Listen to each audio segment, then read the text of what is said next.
अस्सलाम वालेकुम नाज़रीन, आप देख रहे हैं प्रोग्राम तलाश विद सुहेल भट्टी और आज प्रोग्राम में हम बात करेंगे कि नवाज शरीफ की वापसी के हवाले से ब्लेम गेम का सिलसिला जारी है। पाकिस्तान पीपल्स पार्टी ने एक मरतबा फिर कहा है कि नवाज शरीफ की वापसी एक डील का नतीजा है। इसके साथ हम बात करेंगे कि नवाज शरीफ की वतन वापसी को तारीखी बनाने के लिए शहबाज शरीफ और मरियम नवाज सरगर्म हैं, लेकिन सवाल यह है कि क्या नून लीग अपने दावों के मुताबिक मीनार पाकिस्तान पर एक तारीखी जलसा करने में कामयाब हो पाएगी। इसके साथ बात करेंगे कि नैब में हाजिर सर्विस अफसरान की तैनातियों का सिलसिला जारी है। इन अफसरान की तैनातियों से क्या मुल्क में एक मरतबा फिर एहतसाब का कोई नया मिशन शुरू होने जा रहा है।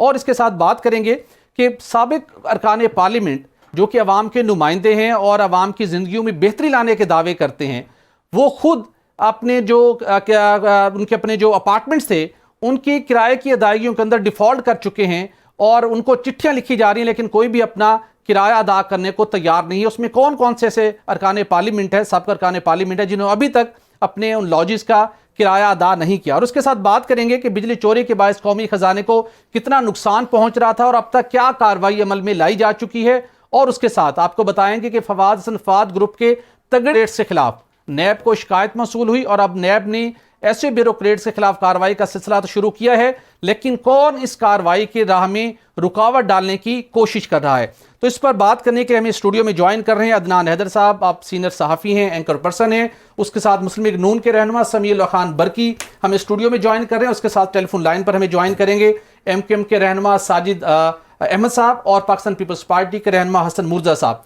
तो मैं ज़रा समीउल खान बरकी साहब आपसे जान लेता हूँ, हर तरफ तैयारियों का सिलसिला अरूज पर है।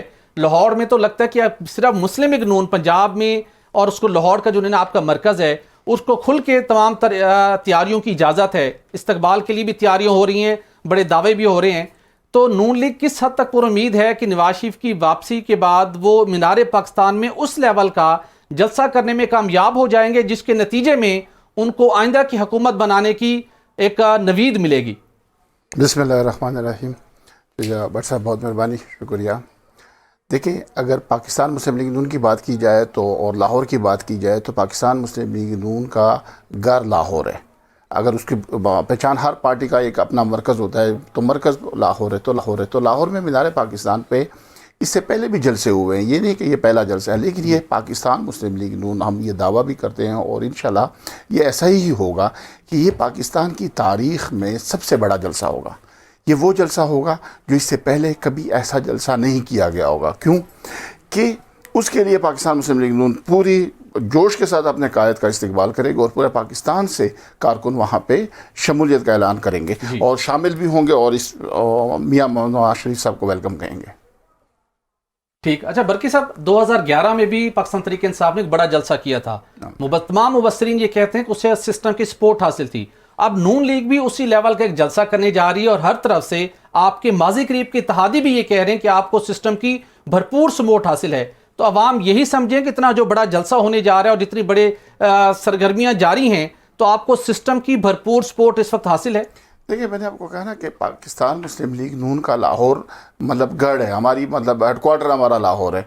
तो वहाँ पे तो अगर सपोर्ट हो ना हो, सपोर्ट तो वो बात तो करने में तो वो है, लेकिन लाहौर में तो मतलब मुस्लिम लीग, अगर पाकिस्तान में कहीं से भी मुस्लिम लीग के किसी भी कारकुन को ना भी बुलाया जाए तो इतना बड़ा जितना मतलब मीनार पाकिस्तान है उसको भरना या वहाँ पे लोगों को लेके आना वो तो लाहौर ही काफ़ी है। लेकिन चूँकि ये एक बड़ा इवेंट हम बनाना चाहते हैं और ये तारीख़ी इवेंट होना चाहिए के लिए प्लान कर रहे हैं, तो पूरे पाकिस्तान से पाकिस्तान मुस्लिम लीग नून के जो कारकुन है वो शामिल हो गए। जिस तरह आपने PTI का उस वक़्त का जलसे का कहा था, तो भी पूरे पाकिस्तान से उनके जो कारकुन थे, पूरे पाकिस्तान से जो लोग थे वो आए थे और वो सिस्टम की सपोर्ट से आए थे या बिल्कुल लोग खुद आए थे वहां पर? सर, ये सिस्टम क्या है? सिस्टम में आप ये मुल्क, ये सारा सिस्टम ही है ना, तो अवाम ही है ना, तो अवाम नहीं आना है वहां पे। बिल्कुल ठीक। हसन मुर्जा साहब ने हमें ज्वाइन किया। हसन मुर्जा साहब का बहुत शुक्रिया। हसन मुर्जा साहब, पीपल्स पार्टी तो कह रही है कि नवाज शरीफ साहब एक समझौते के तहत वापस आ रहे हैं, तो क्या ये जो पंजाब के अंदर और बिलखुसूस लाहौर के अंदर सियासी इंतखाबी जलसे हैं और मीनार पाकिस्तान के ऊपर एक बड़ा जलसा होने जा रहा है और उसके बाद नून लीग आइंदा के प्राइम मिनिस्टर चौथे मरतबा नवाज शरीफ को प्राइम मिनिस्टर बनाने का दावा कर रही है, ये सारे उस समझौते का हिस्सा है या वो देख रहे हैं कि अवाम को हमने मोबिलाइज कर लिया है, पंजाब की अवाम सिर्फ और सिर्फ नून लीग को सपोर्ट करेंगे और वो नवाज शरीफ चौथी मरतबा वज़ीर आज़म बन जाएंगे? बहुत शुक्रिया जी। देखें, जहाँ तक ताल्लुक है पाकिस्तान मुस्लिम लीग के लिए जलसा करना, तो मैं नहीं समझता कि वो कोई इतनी बड़ी बात है। कर सकते हैं, वो इस मुल्क में 3 दफा वज़ीर आज़म रहे हैं, वज़ीर आला रहे हैं, बड़ी एक उनकी भरपूर हिमायत हासिल है उन्हें। राइटिस्ट जितनी जमातें हैं वो भी लोग उन्हें सपोर्ट करते हैं। तो मुस्लिम लीग के लिए कोई जलसा करना मैं नहीं समझता कि इतनी बड़ी बात है। जो बात आपने की कि सिस्टम सपोर्ट कर रहा है, सिस्टम तो पूरा सपोर्ट कर रहा है और हमेशा की है। ये कोई अचंभे की या नई बात नहीं है। वो बाहर भी गए तो एक समझौते के तहत गए, पिछली दफा भी बाहर गए तो एक समझौता करके गए 10 साल का, जो उन्होंने फिर अपनी जबानी एतराफ भी किया कि हमारा मुआहदा हुआ था। तो अभी वो आ रहे हैं तो इस चीज के आ रहे हैं। देखो, किसी और आम आदमी को ये रिलीफ क्यों नहीं मिलता कि वो चाहे 2 साल बाद चाहे 4 साल बाद उठे और अपील कर ले और बरी हो जाए। ये भी मखसूस है ना। तो इन चीजों सारी को मद्देनजर रखकर अगर देखा जाए तो यकीनन सिस्टम उन्हें सपोर्ट करता है। और वो हसन मुर्जा साहब, कुछ रोज कल तो पाकिस्तान पीपल्स पार्टी भी ये मुतालबा कर रही थी कि हमें लेवल प्लेइंग फील्ड दी जाए। तो क्या अब आपको वो लेवल प्लेइंग फील्ड मिलती हुई दिखाई दे रही है या सिस्टम की सपोर्ट पीपल्स पार्टी को भी मिलेगी आने वाले दिनों में? नहीं, देखिए, पीपल्स पार्टी को तो आज तक कभी भी किसी ने सपोर्ट नहीं किया, ना ही एस्टेब्लिशमेंट ने, ना ही किसी सिस्टम ने, ना ही इंटरिम्स ने। पीपल्स पार्टी जब भी इस मुल्क में आती है तो वो मजबूरी होती है तो आती है, उसका रास्ता नहीं रोका जाता तो वो आती है। कभी भी उसके लिए कोई लेवल प्लेइंग फील्ड या उसको फैसिलिटेट नहीं किया जाता आने के लिए। उसको हमेशा वो मजबूरी बन चुकी होती है तो वो आती है। और फिर जो पीपल्स पार्टी के साथ होता रहा है वो तो शायद किसी जमात के साथ भी नहीं हुआ। हमारे किसी को आज तक ये मौका मिला हो कि वो जेल में और जेल से बाहर चला जाए, ठीक, आज तक ये मौका नहीं मिला। पाकिस्तान पीपल्स पार्टी की क़यादत को तो फांसी पे लटका दिया गया, सड़कों के ऊपर असैसिनेट कर दिया गया, हमारे जलसों में बॉम्ब ब्लास्ट होते रहे, हमारे लोग, हमारे साबिक बिल्कुल ठीक। हसन मुर्जा साहब, मैं आपकी जानिब वापस आता हूं। जरा अदनान हैदर साहब से मैं ये क्वेश्चन जान लूं। अदनान हैदर साहब, क्यों मीनार पाकिस्तान के ऊपर एक बड़ा जलसा करना, वहां पर 1-2 लाख 4 लाख लोग इकट्ठे करके, ये क्यों बेंचमार्क है कि आइंदा की हुकूमत मरकज में आप बनाएंगे, वज़ीर आज़म उसी जमात का होगा जो मीनार पाकिस्तान के ऊपर एक बड़ा जलसा करने में कामयाब हो जाती है? और ये जो नून लीग बड़ा जलसा करने जा रही है, ये सिर्फ अवाम को मोबिलाइज करने के नतीजे में हो जाएगा, वो जो सिस्टम की सपोर्ट होती है उसका भी कंट्रीब्यूशन होगा इस जलसे में? अच्छा देखें जी, ये जो बात हो रही है ना कि बड़ा जलसा और कामयाब जलसा 2 अलग अलग चीज़ें हैं। ठीक, नून लीग बड़ा जलसा कर पाएगी लेकिन एक कामयाब जलसा नहीं होगा। अब जहाँ तक बात है सिस्टम कितना सपोर्ट कर रहा है, ये दुआ दें तहरीक इंसाफ को कि तहरीक इंसाफ ने इस मुल्क के अंदर पॉलिटिकल पार्टीज़ को अवेयरनेस दी है कि पार्टीज़ को ऑर्गेनाइज किस तरह किया जाता है। तो उन्होंने उधार लिया पीपल्स पार्टी से पार्टी को ऑर्गेनाइज करना। अब मरियम नवाज साहिबा ने पार्टी को इस हद तक ऑर्गेनाइज कर लिया है कि उनके पास एक सॉफ्टवेयर है, डेटाबेस है कि कौन सा हल्का है, किसके पास टिकट जा रहा है, कहाँ से मोबिलाइजेशन हो रही है। तो उन्होंने एक जिम्मेदारी लगाई है उन लोगों की, तकरीबन 350 वो लोग हैं नून लीग के पंजाब के अंदर जो MNAs और MPs के टिकट होल्डर हैं, भट्टी साहब, उनके जिम्मे असाइनमेंट है कि वो 500 बंदा लाएंगे। और ऐसे नहीं होगा कि मैंने सुहेल भट्टी को कहा कि 500 बंदा ले, 500 बंदा नहीं, उनके आईडी कार्ड, बाकायदा आईडी कार्ड नंबर्स के साथ उनकी लिस्टें होंगी। वो वहाँ पे लाहौर मॉडल टाउन में ये एक पूरा रूम बनाया गया, कंट्रोल रूम, जिससे कैलकुलेट किया जाएगा और उनको वेरीफाई किया जाएगा जैसे तहरीक इंसाफ करती थी। तो एक 350 500 तो 1,75,000 बंदा। अब 1,75,000 बंदा आ जाएगा, उससे ये मतलब नहीं होगा कि वो जलसा कामयाब हो गया। कामयाबी तब है, आज आपने देखा बाबर आजम ने 50 की तो वो जोश में उन्होंने हेलमेट उतारी दाद वसूल करने के लिए। थोड़ी देर बाद पता लगा भाई 1 लाख बंदा बैठा है पर परचम तो किसी के हाथ में नहीं है पाकिस्तानी, क्राउड भी पाकिस्तानी नहीं है।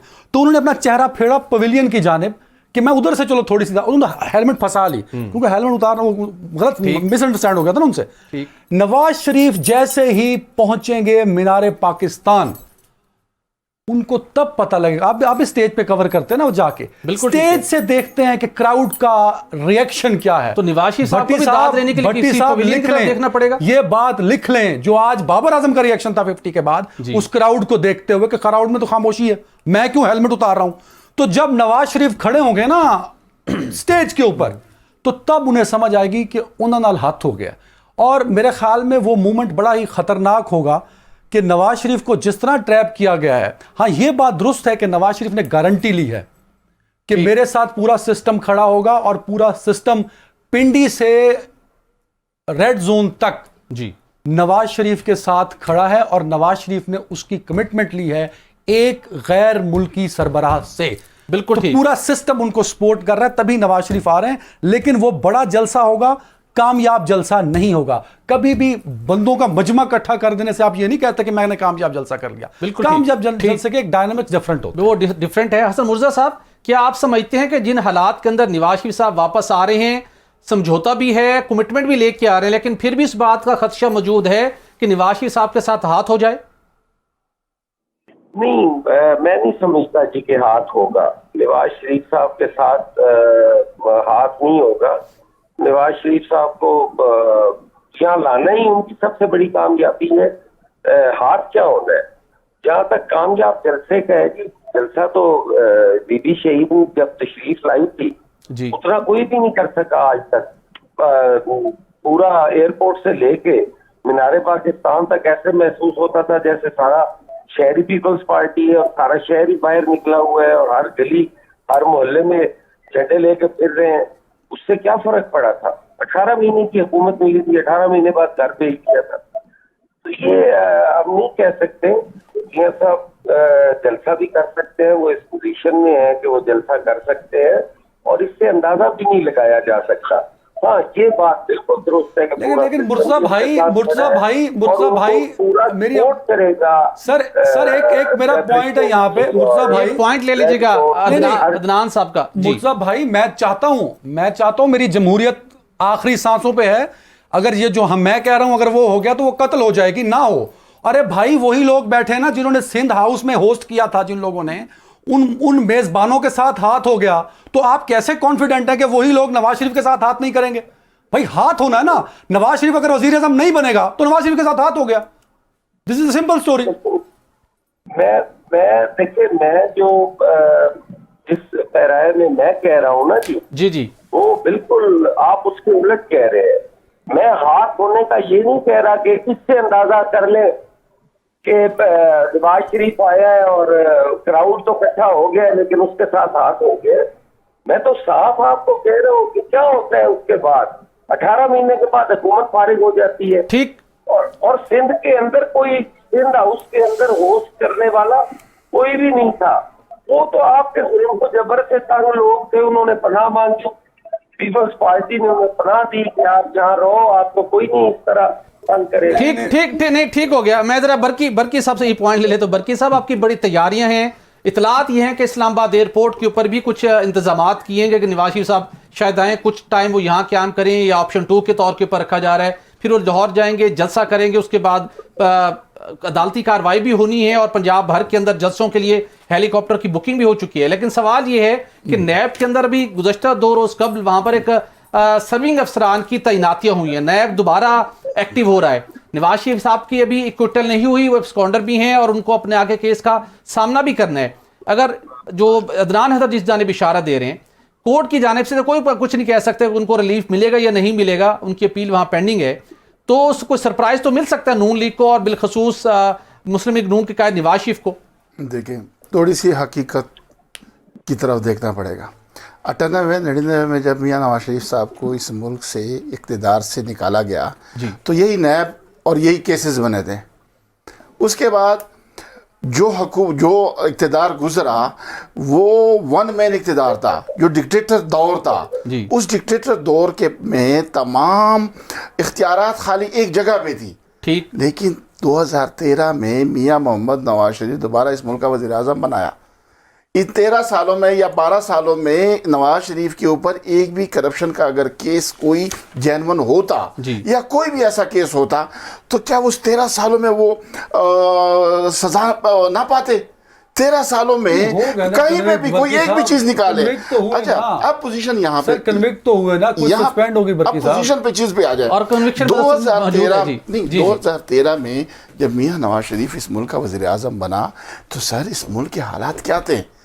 इस मुल्क में दहशतगर्दी के हालात क्या थे? इस सर, वो मुल्क तो हम में मानते हैं, नहीं, इस मुल्क में क्राइसिस क्या थे? इस मुल्क में दुनिया आपको डिफॉल्ट पे कह रही थी। इस मुल्क में के कराची के हालात आपके क्या थे? 2017 में 2018 में जब आपने मियां नवाज शरीफ को 2017 में आपने दोबारा नाअहल किया, जिसने भी किया वो जैसे वो एक लंबी स्टोरी है, लेकिन ये मुल्क में सीपैक रवाना हो गया था, इस मुल्क में दहशतगर्दी खत्म हो गई थी। बर्की साहब, यही सवाल है जब उनको सजा हुई, जो प्रोसेस चला, एक अल्टीमेटली ड्यू प्रोसेस हुआ, वो गलत हुआ, आपके खिलाफ इंतकामी कार्रवाई थी, अब अदालतों में साबित होने, कन्विक्शन बदस्तूर मौजूद है। लेकिन नवाज शरीफ साहब जो आए हैं, पहले आके जो वीआईपी प्रोटोकॉल ले रहे हैं, सिस्टम की सपोर्ट ले रहे हैं, एक तारीखी जलसा करने जा रहे हैं, वो सब कुछ करने से पहले आके सरेंडर करते, कोर्ट से अपना फैसला करवाते, उसके बाद आप जलसा कर लेते। आपको एक बड़ी एग्जांपल सेट करनी चाहिए थी। लेकिन बात यह है कि इन्हीं अदालतों ने मियां नवाज शरीफ के ऊपर जो केसेस थे, आप यहाँ पे तारीख की ये पिछले 2 साल की कोर्ट के जजमेंट्स देख लें, उस हर जजमेंट्स में जो मियां नवाज शरीफ के ऊपर इल्जामात थे, उन सब इल्जामात को उन जजेस ने ही कह दिया कि ये गलत बने।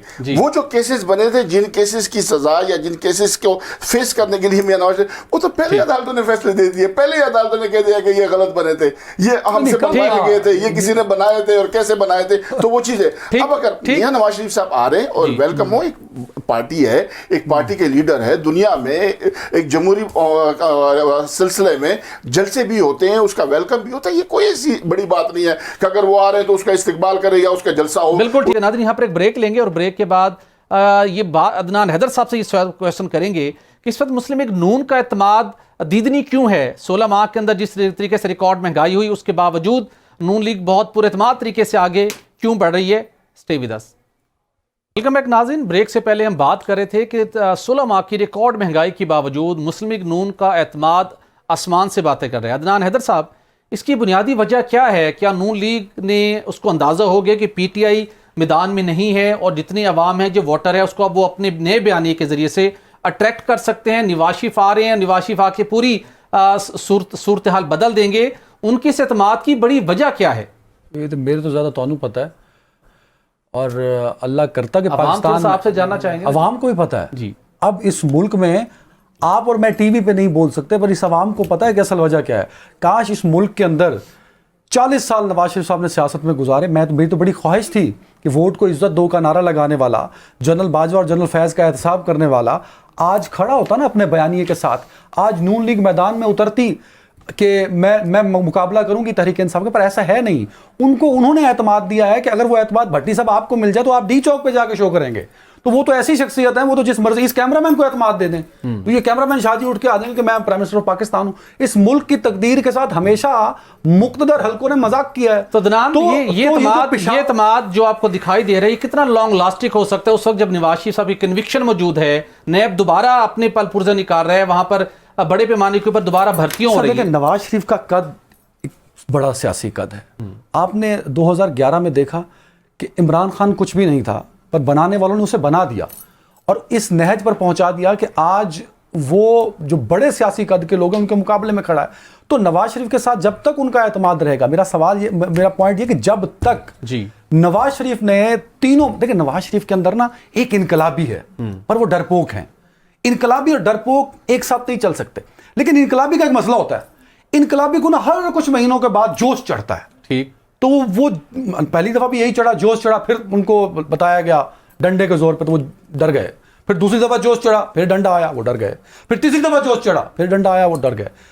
अब भी वो डंडे की वजह से आ रहे हैं। लेकिन मुझे शक है कि जब इस दफा जोश कहां है? इस दफा भी जोश मौजूद है कि नहीं? हाँ, जो डरपोक इनकलाबी होते हैं ना, उनका इनकलाब तो होता है ना, वो तो डरपोक डर की वजह से वो पीछे छुप जाता है। मुझे डर है कि जब नवाज शरीफ उतरेंगे, मीनारे पाकिस्तान पहुंचेंगे और जलसे में वो इंप्रेशन नहीं आएगा जो वो सोच कर आ रहे हैं लंदन से, तो मेरा ख्याल में कि वो जो अंदर का इनकलाबी है वो किसी वक्त भी जोश मार सकता है और एक बात याद रखिएगा, अगर अब की बार नवाज शरीफ का इनकलाब जागा, वो एहतसाब बाजवा साहब और फैज वाला कुछ महीनों के बाद, तो नवाज शरीफ इमरान खान से ज्यादा खतरनाक होगा। और अगर नवाज शरीफ का इनकलाब जाग गया तो there is no other option, फिर एक ही ऑप्शन है मेरे अजीज हमवतनों कि आपको अपनी जमहूरियत को संभालना होगा और वो नामुमकिन हो जाएगा। अच्छा, तो दुआ करिए कि उनका इनकलाब ना जागे। अच्छा, वो डरपोक ही रहें। बल्कि साहब इनकलाबी शख्सियत है नवाज शरीफ साहब, माजी के अंदर भी उन्होंने तमाम तर मुश्किलात को बर्दाश्त किया, लेकिन उन्होंने मामलात को आगे बढ़ाने की ज़रूर कोशिश की। अब इस मरतबा जो अदनान हैदर जिस खदशे का इजहार कर रहे हैं, क्या नवाज शरीफ इस मरतबा जब वापस आ रहे हैं अब उन तमाम हकीकतों को मद्देनज़र रख के आ रहे हैं, इस दफ़ा वो इनकलाबी नहीं बनेंगे और सिस्टम के साथ मिलजुल कर गुजारा करेंगे, या आप अभी भी फील करते हैं जो माजी करीब के अंदर उनका जो बयानिया था, जो उनके मुतालबात थे, उनको वो उठाएंगे और कार्रवाइयों की कोशिश करेंगे? देखें, इस मुल्क पे 34 साल समथिंग मतलब जो हुकूमत रही वो डिक्टेटर की रही। 13 साल इस पे पीपल पार्टी ने हुकूमत की इस मुल्क में। 9 साल पाकिस्तान मुस्लिम लीग नून ने की, 4 साल PTI ने किए। इस मुल्क की तारीख को देख लें, 9 साल जो पाकिस्तान मुस्लिम लीग नून ने इस मुल्क पे हुकूमत की, पाकिस्तान का कोई एक भी ऐसा प्रोजेक्ट निकाले, कोई एक भी ऐसा सिस्टम निकाले, कोई एक भी मोटरवे देख ले, कोई भी प्रोजेक्ट आप उठाए जो इस 9 साल के अलावा हुआ हो। बात यह है कि मियां नवाज शरीफ डरपोक नहीं है, ये आपकी गलतफहमी है। ये आपकी गलतफहमी है, कंट्रीब्यूशन से कोई नाराजगी, कोई दूसरी राय नहीं है। वो आपकी गलतफहमी है, वो आपकी गलतफहमी है, वो आपकी गलतफहमी है ना, वो आपकी गलतफहमी है, वो आपकी गलतफहमी है। वोट को इज्जत दो का नारा, बाद में कहा था सुन तो फैज का एहतसाब, मैंने तो कहा मेरे भाई उस इनकलाबी ने कहा जो मुकर गया। मेरे भाई सुन तो ले ना, सुनने का भी बर्दाश्त तो करें ना। ये कह रहे हैं जो नारा लगाया था उससे पीछे हटेंगे कि नहीं? नवाज शरीफ इस मुल्क की तरक्की की जमानत है। 9 साल हुकूमत में पाकिस्तान में अगर कोई एक प्रोजेक्ट मुझे बता दे कि मियां नवाज शरीफ के दौर के अलावा हुआ। अच्छा, दूसरी बात, मेरी कैलकुलेशन बिल्कुल ठीक है। दूसरी बात उसमें, अच्छा मेरी बात नहीं, 24 कैसे रहे मुझे बताएं। मेरे भाई 2-3 साल की 2 हुकूमतें, 16 माह की, यही तो बात है। 5 साल की 24 साल हुकूमत तो नून लिखी थी ना, अदनान जी कह रहे हुकूमत तो नून लिखी थी ना। भट्टी साहब मेरी मैथ बिल्कुल ठीक है, आप उनको 5 साल कैलकुलेटर के मुताबिक तो अदनान की मैथ बिल्कुल ठीक है। मैं साबित कर देता हूं जी, आप पार्टी में कौन था? बल्कि साहब को साबित करने, ठीक है। बल्कि साहब को साबित। जनाबे वाला, आप किसी सूबे के वजीर आला को पाकिस्तान की हुकूमत के कैलकुलेशन, आपका कैलकुलेटर ही गलत है। हुकूमत मुल्क की सतह पे वो समझी जाती है जो वफाकी हुकूमत होती है। सर सुने तो सही ना, फिर सुने का भी तो बर्दाश्त करो ना। बल्कि साहब की जरा कैलकुलेशन ले लो। पोके और आप बहादुर है तो सुने भी तो सही, और सुने तो सही ना, तो कैलकुलेटर को सही करो ना। कैलकुलेटर आपका सही करो, आपका कैलकुलेटर ही खराब है। अच्छा, पहले 3-2.5 साल की हुकूमत वो वज़ीर आज़म रहा के टाइम में। अच्छा चले आगे आ जाए, 2023 में आ जाते हैं। वो वज़ीर आज़म थे, ज़िया-उल-हक के दौर में वो वज़ीर आज़म था। हुकूमत सिर्फ वज़ीर आज़म और वज़ीर आज़म की होती है, वफाक की सुनी जाती है। आपकी कैलकुलेशन यहाँ पे तो आपको ये समझनी कि हुकूमत ही जो बात होती है वफाकी हुकूमत को गिना जाता है। इंटरनेशनली, नेशनली हुकूमत में 2.5 साल पहले वज़ीर आज़म रहे, 2.5 साल दोबारा रहे, 4 साल दोबारा रहे। पीपल्स पार्टी आपकी साथी थी ना पिछले 16 महीनों में, तो पीपल्स पार्टी की हुकूमत ना हाथी की क्या बात है बाबा? भाई ज़िया-उल-हक के साथ था तो ज़िया-उल-हक के इक़्तिदार में था, उन्होंने की हुकूमत होगी। 9 साल सर 24 साल, तो यही तो आपकी गलतफहमी है। नवाज शरीफ 24 साल इस मुल्क पर मुसल्लत रहे भट्टी साहब, और 24 साल में उन्होंने $42 बिलियन इस मुल्क का कर्जा लिया। सबसे ज्यादा कर्ज पाकिस्तान की तारीख में वो नवाज शरीफ ने लिया, जो इमरान खान पे डालते हैं। इमरान खान ने तो रिफंड किया वापस। अदनान इस रीसेटलमेंट में चला गया। ऐसे सुझाव के आगे बढ़ते हैं। बल्कि साहब भाई मैं कैसे मान लूं एक शख्स हुकूमत में बैठा है, बल्कि साहब कहते हैं मैं उसे काउंट ही ना करूं। हमारी इस मुल्क की बदकिस्मती ऐसी है कि हमारे अवाम को गुमराह ऐसे हमारे नहीं, अवाम नहीं गुमराह हो सकते। बल्कि साहब अवाम पे छोड़ दे, अवाम पे छोड़ दे, आगे बढ़ते हैं। पीपल्स पार्टी के दौर में शहबाज शरीफ क्या कर रहे थे? बल्कि साहब अच्छा सुन, भाई दिस इज अ कैलकुलेटर, आप मंथ काउंट कर रहे हैं। 24 साल 8 महीने नवाज शरीफ रहा, 24 साल 8 महीने का हिसाब नवाज शरीफ देते हैं। ये भाग के कहते हैं जी वो फौजी रहे जी 34 साल, और भाई फौजी रहे तो फौजियों के सर पे वापस क्यों आ रहे हो? अगर नारा मैंने लगाया। अच्छा अदनान, एक मिनट, इसका सलूशन निकाल लेते हैं, इसका सलूशन निकालते हैं मैं नहीं चाहता कि आप दोनों में से किसी अरे का बाबा, ब्लड प्रेशर facts शूट में बात हो रही है ना, facts में बात अच्छा हो रही सुन है। लीजिए, facts मैं की बात। कैसे कह दूं इसका कि सोल्यूशन निकाल लेते हैं। अदनान इसका सोल्यूशन निकाल लेते हैं। अच्छा बरकी साहब से जवाब लेने दें। अच्छा बरकी साहब से जवाब लेने दें। अच्छा अदनान एक बरकी साहब से जवाब ले लेते हैं। सबसे मैं ज्यादा इसका सोल्यूशन दे रहा हूं। की है सुन तो नवाज ले, शरीफ। अच्छा सुन तो ले अदनान साहब, सुन तो ले, अब थोड़ा सा रिलैक्स करें। मेरे ख्याल में पानी की यहाँ पानी पे नहीं सर, गिलास भी होना facts से बात हो रही चाहिए। है। सुन लीजिए ना। बरकी साहब, मैं अच्छा एक मिनट बरकी साहब सोल्यूशन देने दें, हाँ। आगे बढ़ने, प्रोग्राम का टाइम भी कम है। हम ये जो किसने कितने साल हुकूमत की, ये हम अवाम पर छोड़ देते हैं। उसकी कारकर्दगी क्या रही, उसने मुल्क के लिए कुछ किया या नहीं, अवाम पे छोड़ देते हैं। बरकी साहब थोड़ा सा आगे बढ़ते हैं। क्वेश्चन ये है, जिस वजह से वो अवाम के लिए बहुत कुछ करना चाहते हैं लेकिन मुकर्रर मुद्दत पूरी ना करने के नतीजे में वो नहीं कर पाते। हम अवाम अगर उनको दोबारा मैंडेट मिलता है, एक मिनट कि वो पूरा नहीं कर, पूरा तो फिर इमरान खान ने नहीं किया। बरकी साहब कसूर तो खान साहब के साथ भी हो गया। बरकी साहब से पूछ लेने देना बेनजीर साहब के साथ भी हो अच्छा गया। इस वक्त तो लाइमलाइट में नवाज शरीफ साहब है ना। अरे बाबा, आप कह रहे हैं रानी तोप चलानी थी जो उन्होंने उनको पहले निकाल दिया। अच्छा बरकी साहब से सवाल कर लेने दे, मैं आपकी तरफ दोबारा जाता हूं। बरकी साहब, अब नवाज शरीफ वापस आएंगे, जो रिसेंटली उनका बयानिया था वोट को इज्जत दो से लेके और जिनके खिलाफ वो कार्रवाई का मुतालबा करते थे, अगर वो करेंगे तो उसके कॉन्सिक्वेंसेज होंगे, जो असल बात हो रही है। क्या वो करेंगे करेंगे कि नहीं मुतालबा, और उसके साथ इस मौके के ऊपर वोट को इज्जत दो को चले बंद कर दें, वोटर को इज्जत दो का अगर नारा लगा दें तो इसमें क्या बात है? देखें, पहले उस बात को, ये 24 साल वाली जो बात वो कर रहा है, ये गलत कर रहे हैं। अच्छा आवाम पे छोड़ देते हैं। अच्छा अदनान आप खामोश रहिए, टाइम कम है, टाइम कम है, इस पॉइंट से आगे बढ़ सकते हैं। अच्छा अदनान में आप, अदनान इसके बाद आपकी टर्न है। अदनान आपकी टर्न है। अदनान आपकी टर्न है, आप दोबारा बात कर लीजिए। मेरी आपको रिक्वेस्ट है। मीडिया से वाबस्ता होते हैं हम, सियासी तो आपस में एक दूसरे की बात ना सुने तो चलो समझ में आती है, आप तो सुनने वाले बने। इस मुल्क में मियां मोहम्मद नवाज शरीफ ने हुकूमत 9 साल की है, 2.5 साल पहले, 2.5 साल बाद, 4 साल बाद। पाकिस्तान की तारीख में अगर कोई भी प्रोजेक्ट हुआ है, कोई भी इस मुल्क का रुख बदला है, तो वो मियां नवाज शरीफ के दौर में गुजरा है। अब बात यह है कि मेरे भाई, मियां नवाज शरीफ साहब अगर आ रहा है ना, तो यार आपको तकलीफ जो है वो आपको कोई एक मिनट सुन तो लेना, अगर तकलीफ नहीं है तो सुन ले। अच्छा अगर आपको कोई पर्सनल तकलीफ है, वो तो अब आपकी अपनी बीमारी है, उसका तो हम हल निकाल नहीं सकते। लेकिन मियां नवाज शरीफ साहब इस मुल्क की तकदीर को जो अंधेरे में आपने धकेला है ना, जो धकेलने में जो अहम किरदार किसने अदा किया ना, उस बंद दरवाजे से अल्हम्दुलिल्लाह 1.5 साल में हमने इस मुल्क को एक रुख पे चढ़ा दिया। महंगाई जरूर हुई है, लेकिन उनका जिम्मेदार कोई और है और हम बेहतरी की तरफ। अच्छा बरकी साहब, इस बार तो नवाज शरीफ साहब मुद्दत पूरी करेंगे नहीं अगर इख्तियार में आ गए, या दोबारा अपने बयानी के जैसे आएंगे। एक मिनट बरकी साहब एलिजिबल ही नहीं है वो प्राइम मिनिस्टर बनने के लिए। सर वो खुद आप कह रहे हैं सिस्टम की सपोर्ट है तो एलिजिबल हो जाएंगे। अच्छा साजिद अहमद साहब ने ज्वाइन किया, सर ठहरे एक सेकंड, वो एलिजिबल है, तुझे लोगों ने मिसलीड आपने खुद कहा है कि सिस्टम की सपोर्ट है, सब अच्छा हो जाएगा। जब मैं आपसे बात करूं भट्टी साहब, Nawaz Sharif is not eligible for the prime minister of Pakistan.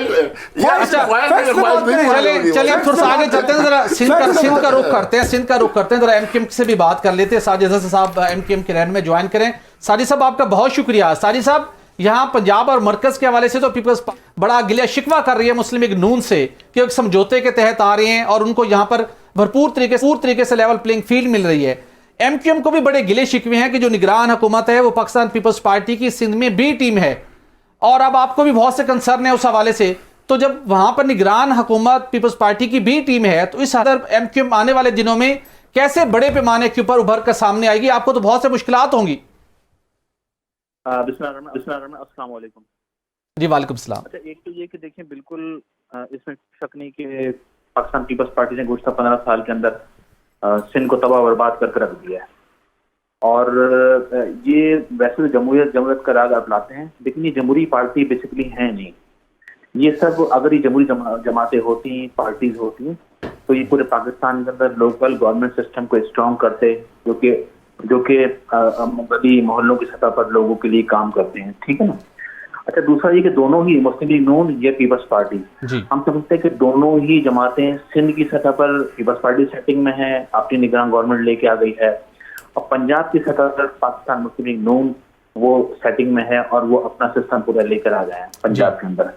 तो जिस तरह से ये मुस्तकबिल में होने वाले इलेक्शन के अंदर, जो कि लग नहीं रहा कि होंगे, लेकिन अगर हो जाते हैं, तो जिस तरह टेम्परिंग करने के मूड में दोनों जमातें हैं और धांधली के जरिए और जोर जबरदस्ती के जरिए इक़्तिदार में आना चाह रहे हैं, मेरे ख्याल में ये सूट नहीं करता जमहूरी जमातों को। ठीक। उल्टी कि जो फार्मूला आज किसी दूसरी जमात के लिए इस्तेमाल किया जा रहा है, कल वो दोबारा इन पर इस्तेमाल किया जाएगा, और इन पर इस्तेमाल होता रहा है, और ये बार बार इस्तेमाल हो जाते हैं ये लोग भी ना, ठीक है ना।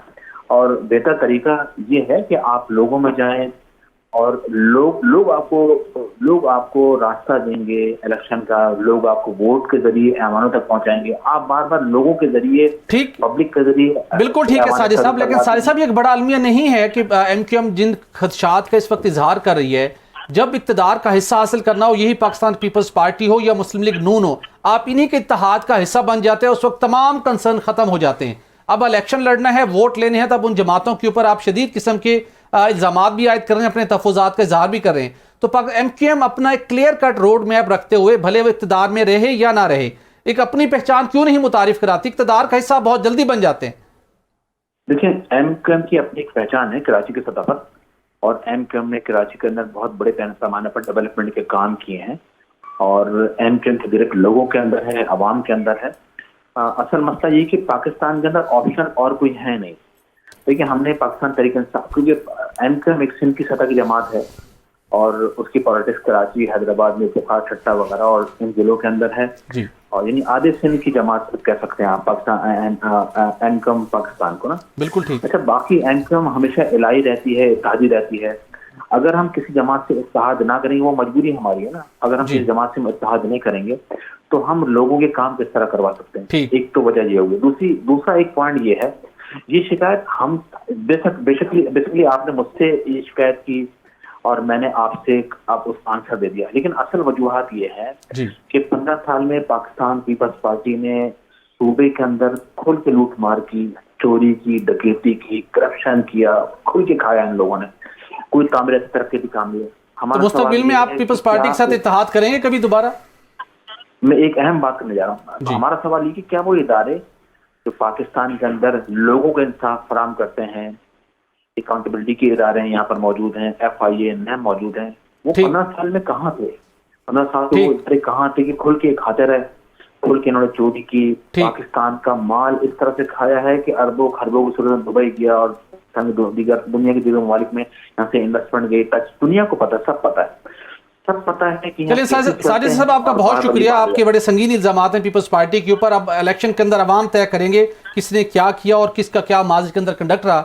नाज़रीन, साबिक मेंबरान कौमी असम्बली पार्लियामेंट लॉजेस और MNA हॉस्टल्स के नादहिंदा निकले हैं। वो जब तक वहाँ पे उन्होंने रिहाइशें रखी, बहुत शानदार उनकी रिहाइशें थी, अपने घरों को गए तो उसका जो किराया था, बहुत मामूली किराया होता है, उन्होंने अदा करना मुनासिब नहीं समझा।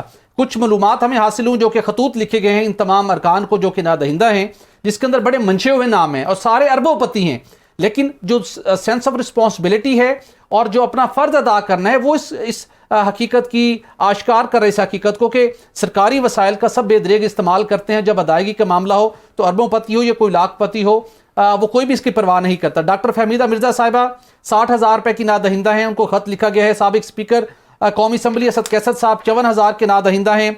साबिक वफाकी वज़ीर तिजारत 60,000 रुपये के नादहिंदा हैं। शाज़िया मरी साहिबा 1,08,000 रुपये की नादहिंदा हैं। मोहम्मद इब्राहिम खान 48,000 रुपये के। साबिक अपोजिशन लीडर राजा रियाज साहब भी 1,08,000 रुपये उन्होंने अदा नहीं किए।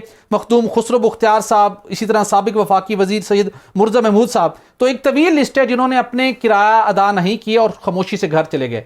अदनान हैदर साहब, ये एक सेंस ऑफ रिस्पॉन्सिबिलिटी की बात है। अब जब ये अपने नॉमिनेशन पेपर फाइल करेंगे तो पता चलेगा इन्होंने बिजली के बिल भी अदा नहीं किए, गैस के बिल भी अदा नहीं किए, लॉजिस का किराया भी अदा नहीं किए, जो बहुत मामूली है। फिर इन्हीं अवाम के अवामी नुमाइंदों से हम तवक्को रखते हैं कि हमारी ज़िंदगियाँ संवारेंगे, डिसिप्लिन लाएंगे, शफाफियत लाएंगे। वैसे ये बड़ी हैरान कुन बात है जितने लोगों के आपने नाम लिए हैं, मैं बरकी साहब को भी जानता हूँ, ये हम तीनों से ज़्यादा सारे नाम जो हैं ये बिलियनियर्स हैं। वो छोटी छोटी अमाउंट है, ये देना नहीं चाहते। एक्चुअली जब ये रह रहे होते हैं तब भी ये अपनी जेब से नहीं देते, तब भी लेफ़्ट राइट जो लोग हैं उनसे दिलवा रहे होते हैं। तो मेरे ख्याल में हुकूमत नहीं रही, MNAs नहीं रहे, तो जो खब्बे सजे बैठे होते हैं ना जिन्होंने जाके पे कर देना होता है। बट मेरे ख्याल में this is the responsibility there member, हमारे साहब का मेंबर असेंबली, बिल्कुल ठीक, उनको चाहिए कि वो दें। जी मुख्तसर टाइम खत्म हो गया। इसमें वजाहत यह है कि ये आइन के मुताबिक है, जब तक इलेक्शन शेड्यूल नहीं आता तब तक वो लॉजेस आपके पास होते हैं, और उसकी और किराया आपने अदा नहीं करना। उसको देना होता है, ये कोई इतनी बड़ी बात नहीं है।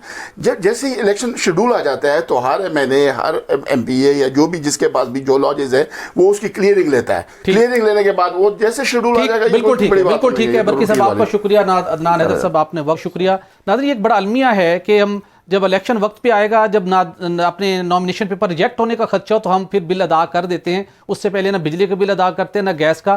तो जब अवाम्स को एक्स्ट्रा टाइम नहीं दिया जाता तो अवामी नुमाइंदों को भी उस पाबंदी को मलहूज़े खातिर रखते हुए बर वक्त अदायगियाँ करनी चाहिए। नाज़रीन, यहाँ पर एक ब्रेक लेंगे और ब्रेक के बाद आपको बताएंगे कि फवाद हसन फवाद के ग्रुप से वाबस्ता ब्यूरोक्रेट्स के खिलाफ नैब ने कार्रवाई का सिलसिला शुरू किया है और कौन इस कार्रवाई की राह में रोड़े अटका रहा है। Stay with us.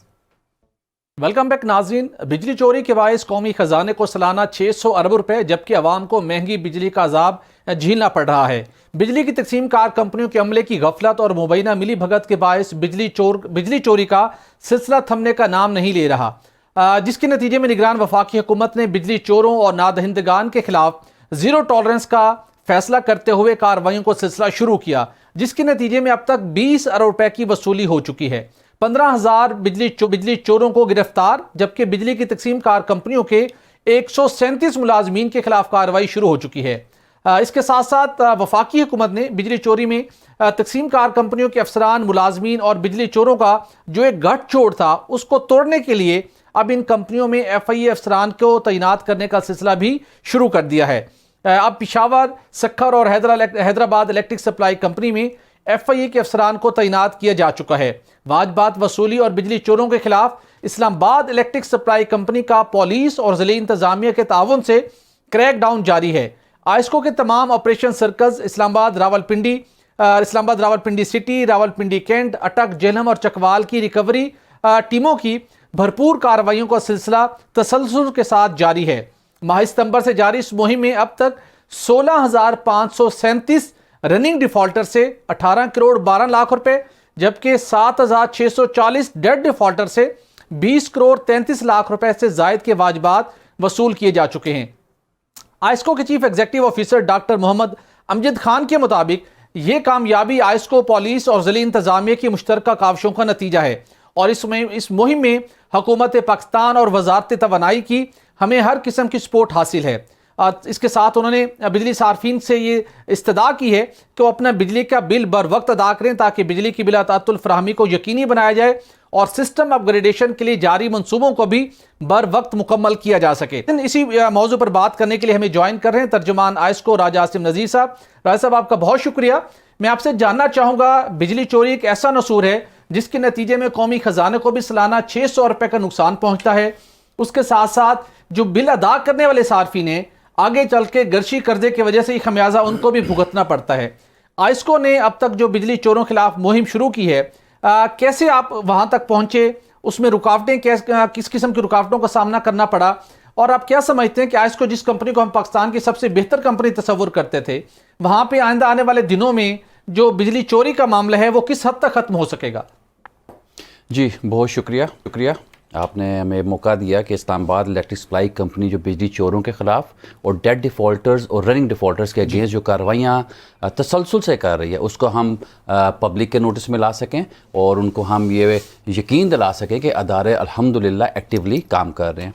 Islamabad electric supply company आइस्को अटक से लेकर झेलम तक अपने तकरीबन 37 लाख सार्फिन को बिजली की सहूलियात मुहैया कर रही है और आइस्को के बेसिकली 6 ऑपरेशन सर्कल्स हैं, इस्लामाबाद, रावलपिंडी सिटी, रावलपिंडी कैंट, अटक, जेहलम और चकवाल।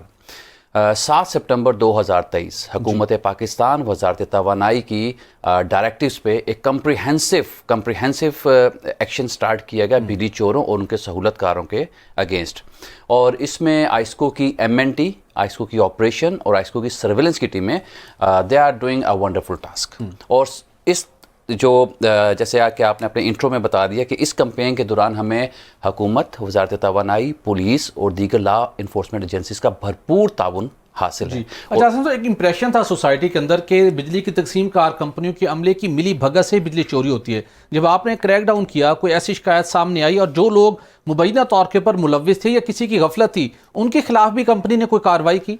जी, जैसे कि मैंने आपको बताया है कि विदाउट एनी डिस्क्रिमिनेशन चाहे वो एम्प्लॉयज़ हैं या आम सारिफ है, उनके अगेंस्ट एक्शन लिया जा रहा है।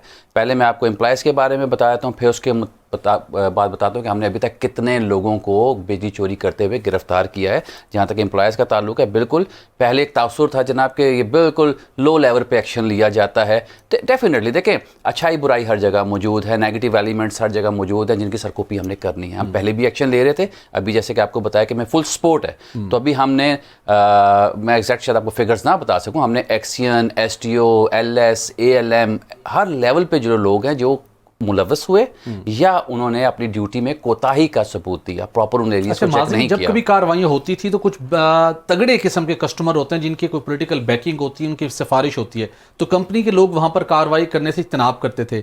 अब ये सिलसिला अभी भी ऐसा है, ये बिला इम्तियाज कार्रवाई का सिलसिला जारी है? साहब बिल्कुल बिल्कुल फेयर ट्रायल चल रहा है जी, चाहे वो एम्प्लॉयज़ हैं, चाहे पॉलिटिकल हैं, चाहे कोई भी बिजली चोर है। हम उस रेफरेंस को जानते हैं जिसके अगेंस्ट वो बिजली ले रहे हैं। वो रेफरेंस अगर कहीं भी बिजली में शामिल है, चोरी में शामिल है, वो हमारा रिकवरी में शामिल है, वो पेमेंट्स नहीं कर रहा, तो बिला इम्तियाज कार्रवाइयाँ होती हैं। मैं थोड़ी सी आपसे डिटेल शेयर कर लेता हूँ कि आइस्को ने अभी तक सितंबर 2023 से जो ऑपरेशन स्टार्ट हुआ है उससे लेकर आज तक तकरीबन रीजन भर में 1,25,000 मीटर्स जो मुख्तलिफ टैरिफ्स के हैं, डोमेस्टिक, कमर्शियल, इंडस्ट्री, बिला तफरीक उन्हें हमने चेक किया और हमें 1,982 कनेक्शंस हैं वो चोरी में मुलव्वस पाए गए, डिस्क्रिपेंसीज पाई गई, स्लो था मीटर, डायरेक्ट सप्लाई थी, टेम्पर्ड मीटर थे।